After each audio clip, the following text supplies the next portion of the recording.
vanishes from the face of the earth. His last communication, a suicide call to 911.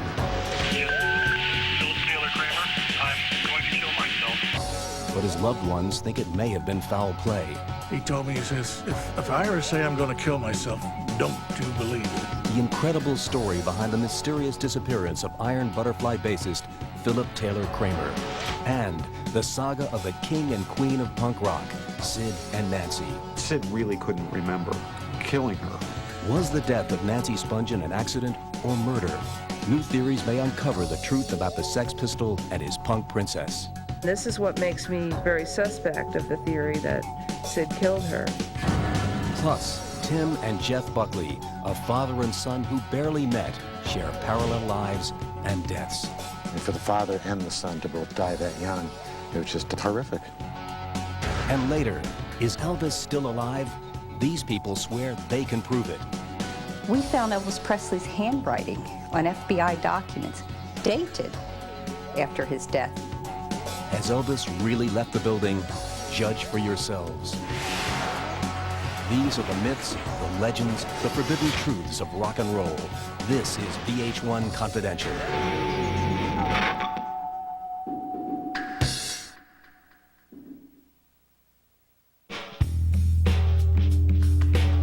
When it comes to rock and roll mysteries, there are few that stand out like the death of Iron Butterfly bassist Philip Taylor Kramer. Kramer's story began on a rock and roll stage, but ended tragically. What happened to this musician turned scientist is a mystery with a heart-wrenching twist, and it lingers without resolution.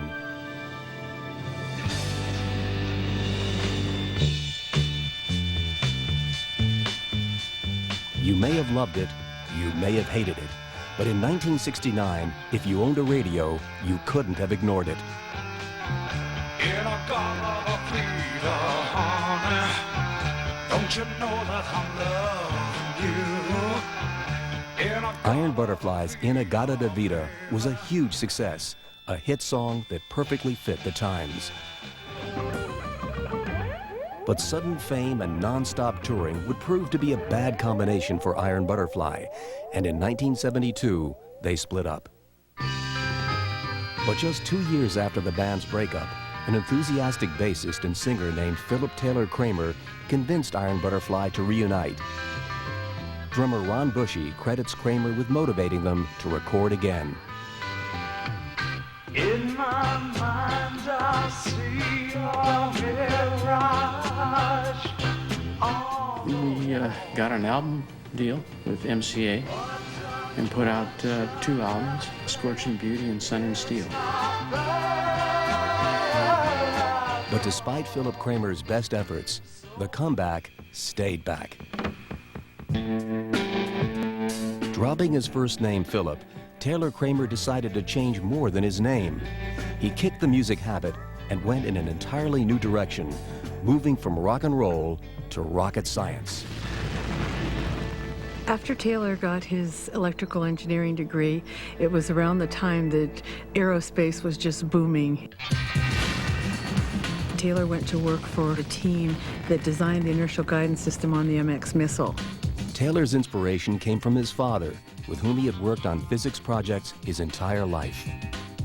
As a physics professor, Taylor's father struggled for 30 years to do what was considered impossible, to communicate or send information through gravity waves. Taylor, who by now had become a computer genius, took his father's theories one step further. Remarkably, he was close to putting the final touches on this new form of communicating, sending messages literally through space. He was about to unveil these secrets to the world. We were working towards trying to find something faster than the speed of light.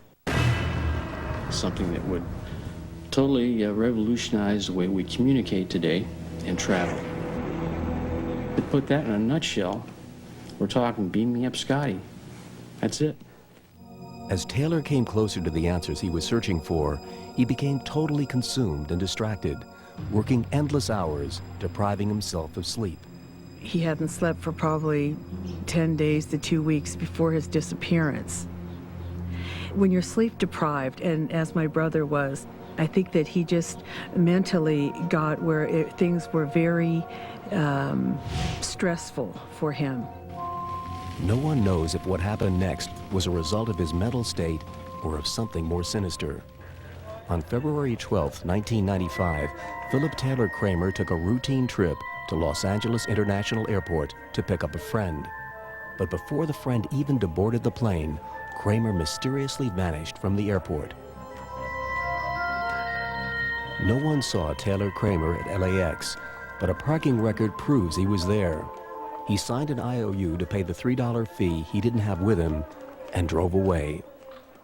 During the next 45 minutes, Taylor made several calls from his cell phone. He called his wife, his father, his friends, and he told all of them the same thing. He said, "Bush, it's Taylor. I love you more than life itself, Bush." And then he hung up. At 11:59 a.m., Taylor made one last call, a call to 911. 911, can I help you? Yes, this is Philip Taylor Kramer. Uh-huh. This is 911, can I help you, sir? Yes, you can. I'm going to kill myself. Okay, what is your name? Hello? Hello? That was the last communication we had from him, and it was my brother's voice. I've heard the tape, and it was definitely my brother's voice. This is 911, can I help you, sir? Yes, you can. I'm going to kill myself. Hello? No one ever saw Philip Taylor Kramer alive again. But to Taylor's father, Ray, the 911 message was not exactly what it seemed. Well, Taylor had told me a long time before there was people giving him problems. They wanted what he was doing. And he didn't want to give it up. And several of them had threatened him. And he told me, he says, if I ever say I'm going to kill myself, don't you believe it. He says, I'm going to be needing help. No suicide note, no body, no van. In spite of that, and of the forewarning Taylor gave his father, the FBI believed he committed suicide. His family and friends thought otherwise. When I think of my brother as committing suicide, I can't picture him doing it. And my brother would not have left his family. He did 1,000 sit-ups in the morning. Nobody's going to kill themselves and do 1,000 sit-ups first. The Kramers grasped at any bit of hope they were offered, but their hopes were dashed countless times over the years. Only one thing was certain: Taylor Kramer and his unique scientific knowledge and research had vanished.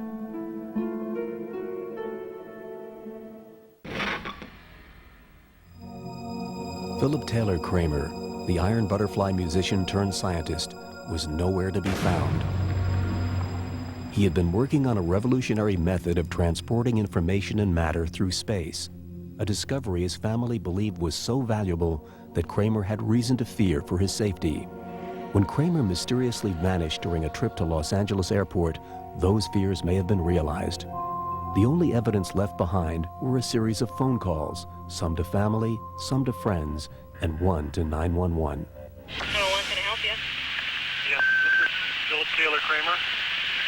Uh-huh. This is 911, can I help you, sir? Yes, you can. I'm going to kill myself. Okay, what is your name? Hello? Hello? Investigators concluded this was a suicide, but Kramer's family refused to accept their findings. They believed that there was foul play, and that perhaps those who knew about Philip's discoveries were somehow involved in his disappearance. However, the only thing that Taylor's family really knew was that their loved one was simply missing. For over 4 years, they continued their search for answers.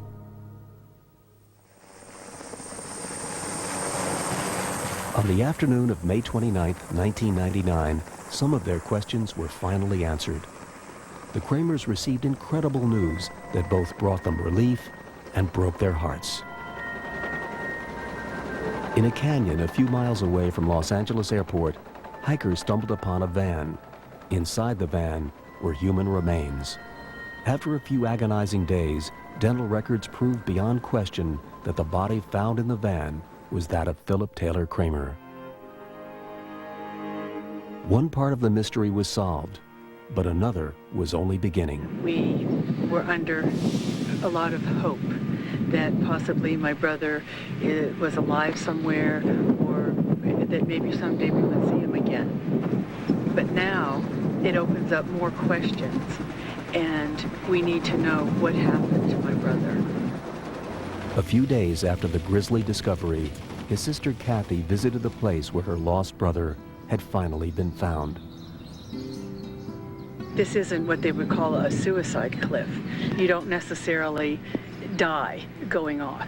There were some teenagers that had stolen a car and they were trying to dispose of the evidence and went down and actually got out with just cuts and scratches. So this is not the type of a mountainside that would guarantee that someone could die. This raises the question, did Taylor Kramer drive off the cliff to his death, or was he driven there already dead? The only thing that this has closed is chapter 1 of suspense, because the suspense part as to where is he and the wondering part is over. But it's just the beginning.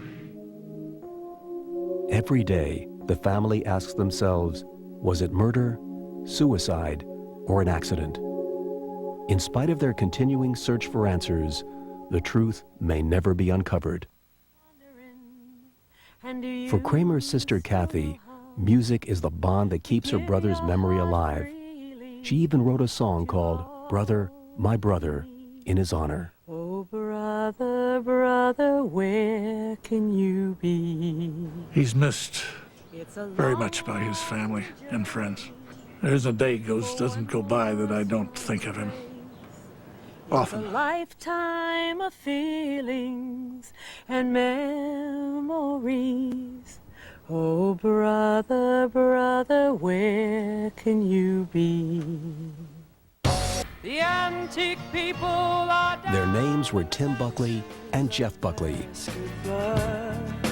And never has the expression, like father, like son, been more appropriate.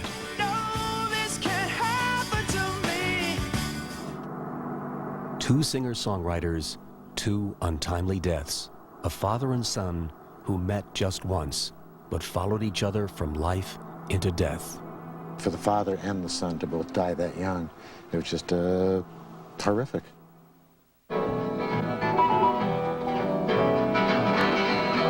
Singers say and poets way. In the 60s, Tim Buckley's beautiful voice made him a folk music favorite on the East Coast scene, reminding rock archivist Michael Oakes of another great folk artist. Took one look at him and he said, that's like a good-looking Bob Dylan. I mean, he was like a real pretty boy, you know, the same kind of curly hair, and the voice was just to die for. In 1966, at just 18 years old, Tim met, fell in love with, and married Mary Guibert. Soon after, they had a son. However, just as quickly as the romance blossomed, the marriage fell apart. We both had choices to make at that crossroads in our lives. And I can understand how an 18-year-old might want to just sort of turn the page and not look back at his past. Tim went on to record 7 albums, and while he was a critical success, he was never a big seller. Eventually, he dropped out for a while, earning money as a taxi driver and a chauffeur. Tim Buckley returned to music with a new direction and a new album, Greetings from L.A. Once again, critics loved it, but fans didn't buy it. While Tim experimented with his music, he also experimented with drugs. And while his friends never thought he was a junkie, they were aware he dabbled in heroin. On an ordinary summer afternoon, Tim's experimentation would prove to be fatal. In June 1975, Tim Buckley's lifeless body was found at the foot of the stairs to his apartment. When first examined, signs pointed to foul play, even though autopsy reports would later confirm that 28-year-old Tim Buckley died of a lethal combination of heroin and alcohol. Police tried to track down the person who had supplied Tim the drugs. And they had a lead, a UCLA medical student.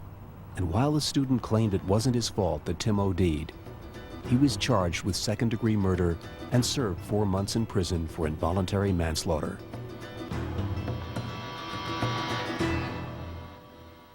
Tim Buckley left this world without much fanfare, but his musical talent wouldn't die with him. It was passed on to the son he barely knew. For in 1991, another Buckley would emerge on the music scene, Tim's son, Jeff. Jeff Buckley was only 8 years old at the time of his father's passing. Yet sadly, he had only met his father once before Tim's untimely death. Despite his absence, music would play a major role in Jeff's life, a role that his mother says he forged all on his own. People think that Jeff inherited his voice or his music from Tim or from me. And I'm here to say that that young man was all about music, all on his own, all in his soul. Oh, that was so real. Oh, that was so real. Jeff's talent would take center stage in a 1991 tribute to his father, a tribute he had heard about and wanted to be a part of. He contacted the show's organizers, Hal Wilner and Danny Fields, asking if he could perform. Both, never having heard Jeff's music, were skeptical about his abilities, but honored his request. We had heard about him. We had heard that he had a son. Somebody told us that he was better than his father. I didn't know what Jeff looked like, and I was terrified that he would come and perform and I wouldn't know it was him. Yeah, of course, the romantic vision of it was pretty amazing, and also we waited till the middle of the show to put him on. Then the lights went on, and there was a performer lit from behind, and the spotlight just went across his cheekbone, and I gasped, and he started to sing, and it was the voice, and it was the face, and it was really a spooky moment.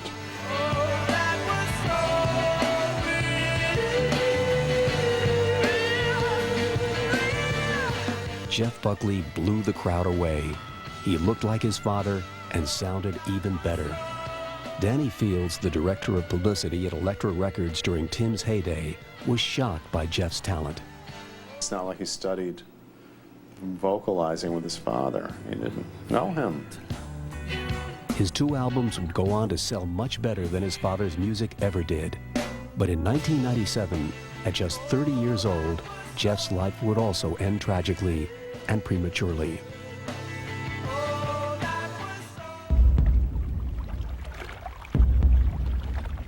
More than 20 years after his father's death, Jeff Buckley disappeared.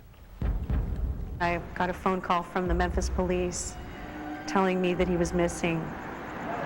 And it was such a shock. It was unbelievable. I was sure that they just weren't looking in the right place. Jeff Buckley was missing, last seen swimming in the Mississippi River. Friends and family agonized for days as authorities combed the murky waters. If you've ever been at the spot there in front of the marina, it's such a placid place in the water. It doesn't look dangerous. You just didn't know how unsafe it was there. 6 days later, Jeff Buckley's body was found floating down the river. No drugs or alcohol were found in his system. It was simply a death by drowning in a most unlikely place. Just don't drown in a river. You don't think of a river as being, a deathly threat, but who knows? There it was. I'm probably one of the only moms in rock history, one of the few anyway, that has a coroner's report that says there were no drugs and no alcohol. Did you say, no, this can't happen to me? 2 musical voices from the same family, silenced too young. The beautiful folk singer who never achieved stardom, and the son who was on the verge. Today, this wife and mother's only hope is that father and son have finally forged a relationship in death that eluded them in life. They both had the courage to follow their art and to be who they were. And I know that they're together now and that they understand each other now.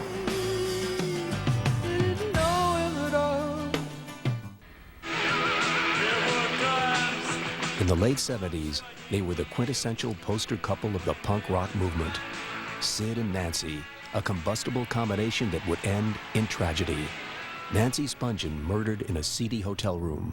Her boyfriend, Sid Vicious, charged with her murder, and then overdosed before the trial.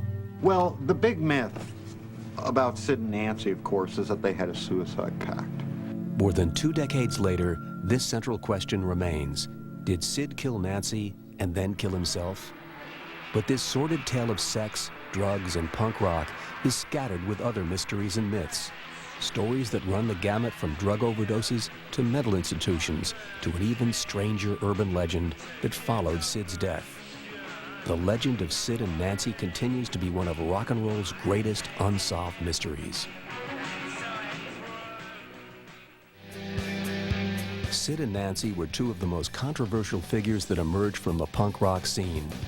Sid Vicious was a self-loathing punk rocker from the Sex Pistols. Nancy Spungen, a New York runaway, prostitute, and devoted groupie.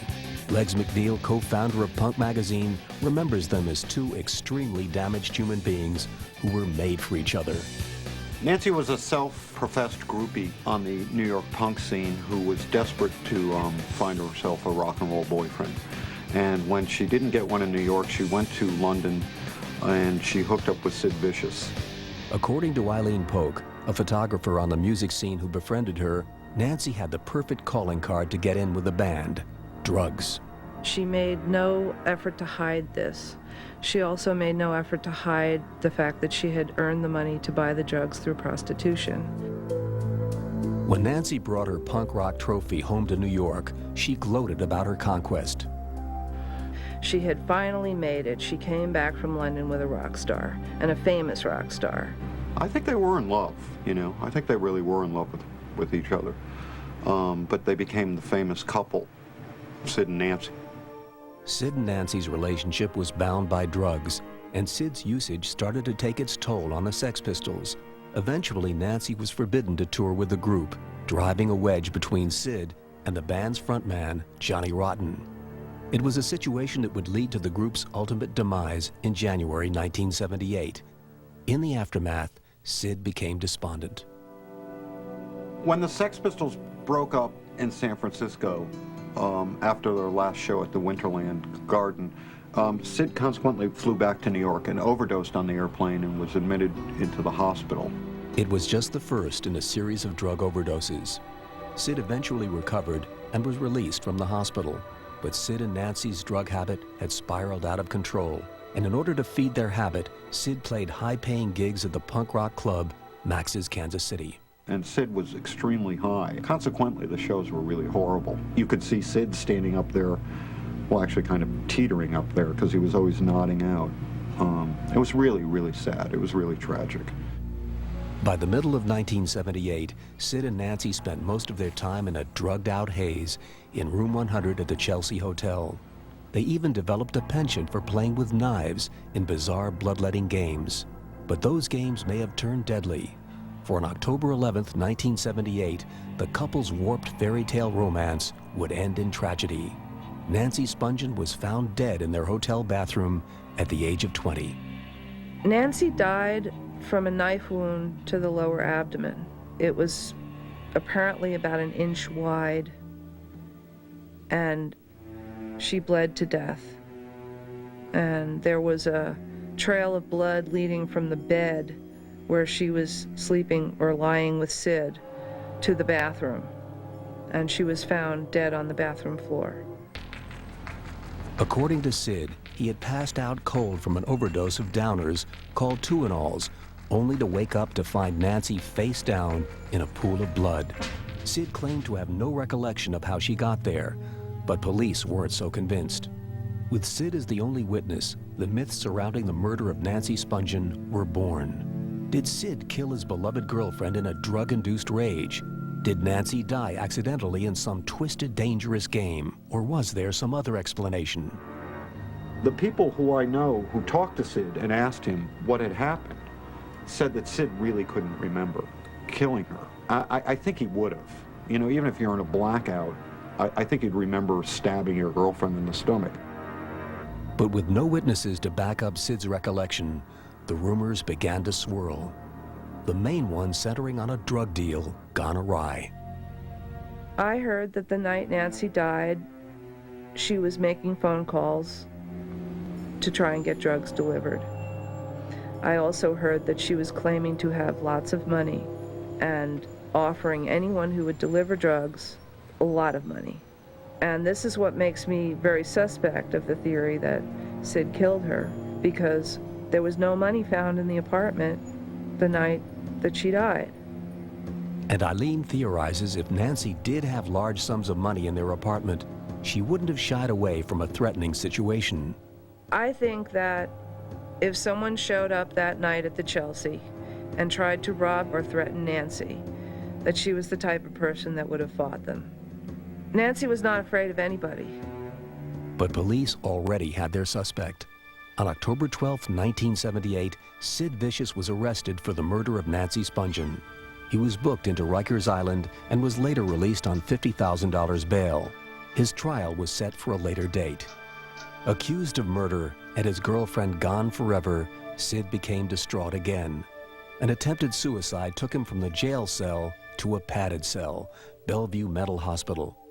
Sid survived his second overdose, but as soon as he was released, he found himself back in Rikers after a bar fight. But Sid would get one last chance. Released from prison, he was finally determined to get his life back on track. When we picked Sid up at the courthouse, he looked really good.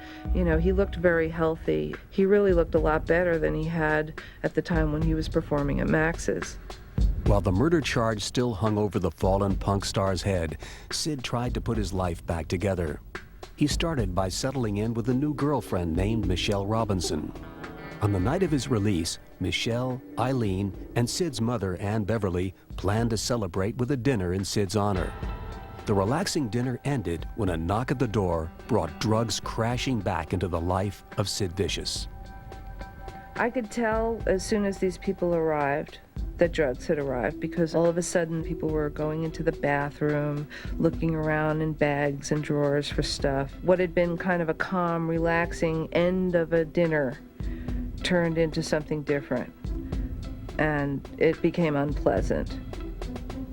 All of a sudden I see this kind of shadowy figure stumbling in the hallway, and I went down the hallway and into the bedroom, and I saw that Sid had collapsed on the bed. And so I knew that he'd taken some drugs and he'd overdosed. They took blankets and wrapped him up and started rubbing his shoulders and shaking him and going, "Sid, Sid, you know, wake up." And all of a sudden he came out of it. And the first thing he said was, "Oh, I'm sorry I scared you all." Eileen wanted to take Sid to the nearest hospital, but his mother refused, fearing the media circus would land her son right back in jail. So Sid was allowed to drift back asleep.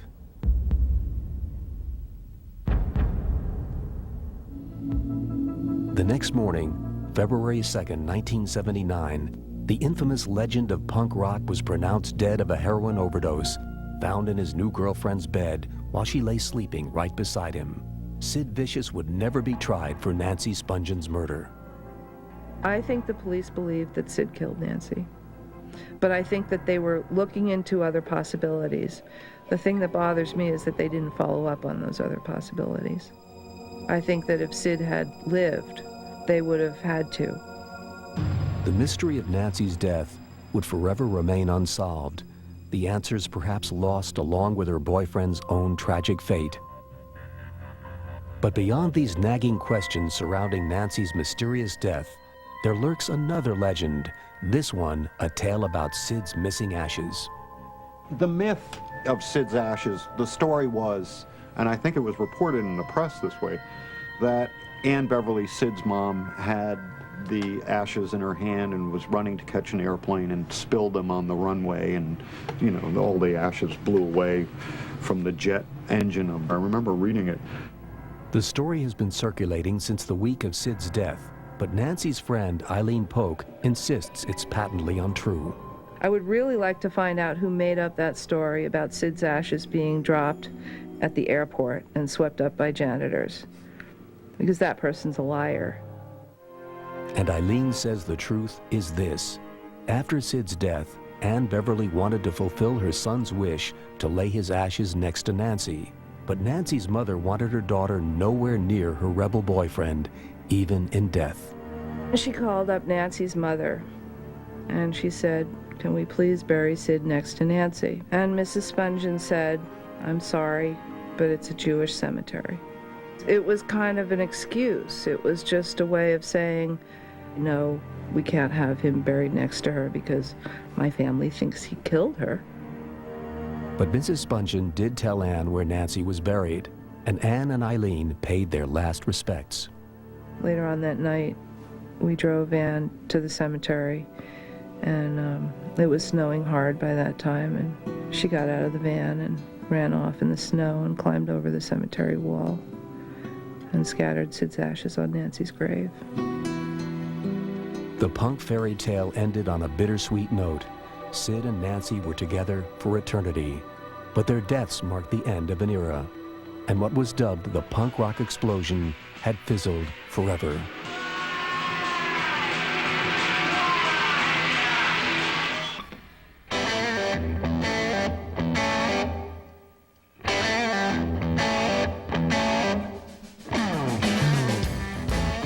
Elvis Presley was undeniably the king of rock and roll, ruling the pop charts for nearly 20 years and becoming a living legend. But when Elvis died on August 16, 1977, at the age of 42, the truly bizarre side of his legend began. It's written on t-shirts, printed on bumper stickers, and mocked in the media. Elvis lives. This urban legend has taken on a life of its own, gaining momentum each passing year and becoming a staple of our pop culture. However, there are a few extremists who take this belief to another level. Elvis conspiracy theorists like author Gail Giorgio and Presley Commission founder Phil Aitchison still truly believe that Elvis never left the building. Both have dedicated a good part of their lives attempting to prove to the world that the phrase Elvis lives is more than an urban legend. So, for your consideration, Giorgio and Aitchison present their case. Exhibit number 1, the wax dummy in the coffin. A lot of it started when the fans went past the open casket. And they said it didn't look like Elvis. The nose was wrong. It looked like a wax dummy. Gene Smith, Elvis's cousin, told me that the coffin weighed about 900 pounds. It was so heavy, he almost fell. I said, well, why do you think it was so heavy? He said, I think there was an air conditioner in it. Gail claims an air conditioner was necessary so the wax dummy wouldn't melt while on private display. Gene, he said he walked up and he said it wasn't Elvis. He said the nose was all wrong. He said he could see one of the sideburns came loose and an agent came over and glued it back down in front of him. He said he saw glue all around the forehead where hair had been glued on. He saw beads of sweat. He said he looked at Elvis's hands and said that wasn't Elvis's hands. Exhibit number 2, the misspelling on the tombstone. Elvis Aaron Presley, spelled with 2 A's instead of 1. Why? I thought, well, maybe they didn't want to, if you're alive, maybe you don't want your real name on a grave. It's kind of superstitious. Let's not jinx ourselves. Exhibit number 3, the suspicious autopsy. Baptist Memorial Hospital on the 16th. It was the strangest autopsy ever done. There were federal agents supposedly in the room. They ordered that all autopsy results would be destroyed. They didn't even have the stomach contents examined. Everything possible that you do on a thorough autopsy was done differently on Elvis Presley. It's our understanding that the people in the autopsy room at that time were made to sign a government form stating they would not repeat what they saw in the room. Exhibit number 4, the uncovered FBI documents they claim were written by the king after his death. When we went through the FBI files and other government documents, after August 16th of '77, the supposed death date, we found Elvis Presley's handwriting on FBI documents dated after his death. Giorgio compared the documents with Elvis Presley's pre-death handwriting samples and claims things match up. We sent our findings to top-rated handwriting experts. They said, yeah, it is Elvis Presley's handwriting. Exhibit number 5, the Elvis sightings and photographs.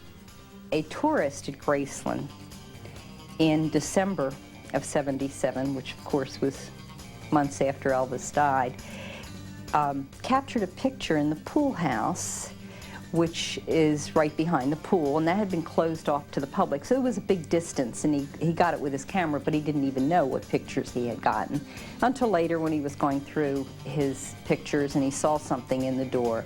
He had the picture enlarged, and it looked like Elvis Presley sitting behind the door at Graceland. And perhaps the oddest, exhibit number 6. The phone call Gail claims came from the king himself at 3 a.m. October 10th, 1988. The recipient? Gail, of course, who was in the middle of promoting her book, Elvis Undercover. Well, maybe you'll be a grandfather one of these days. I'll definitely be a grandfather. You'd definitely be out? Gene Smith, Elvis's cousin, heard the tape when I played it for him. He said it is Elvis. If Elvis is still alive, where has he gone? These conspiracy theorists claim that Elvis was, and may still be, working as a secret government agent. He had, in fact, been appointed an honorary member of the Drug Enforcement Agency by President Nixon in 1970.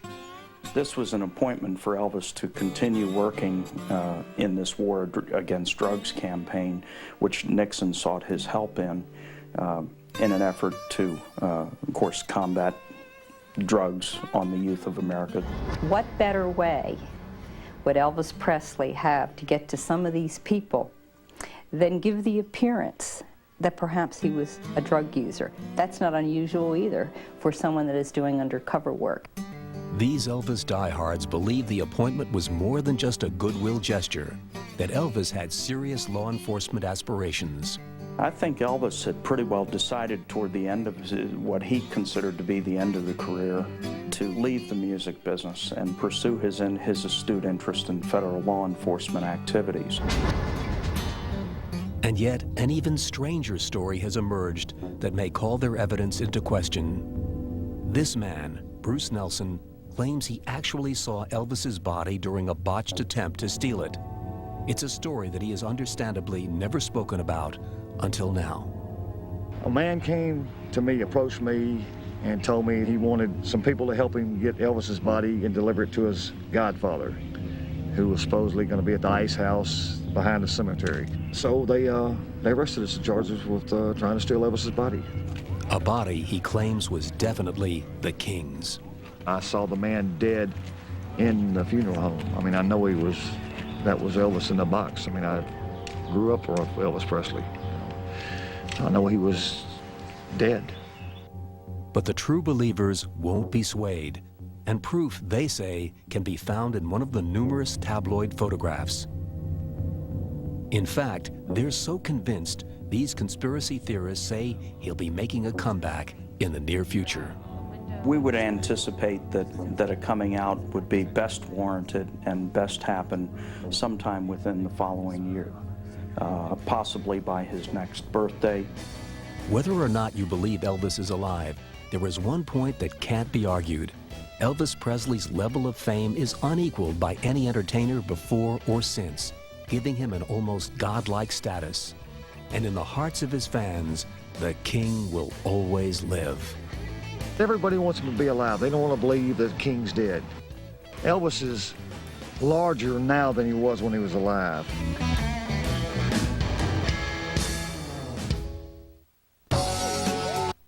Sinead O'Connor, the renegade rock star with the face of an angel. Her story is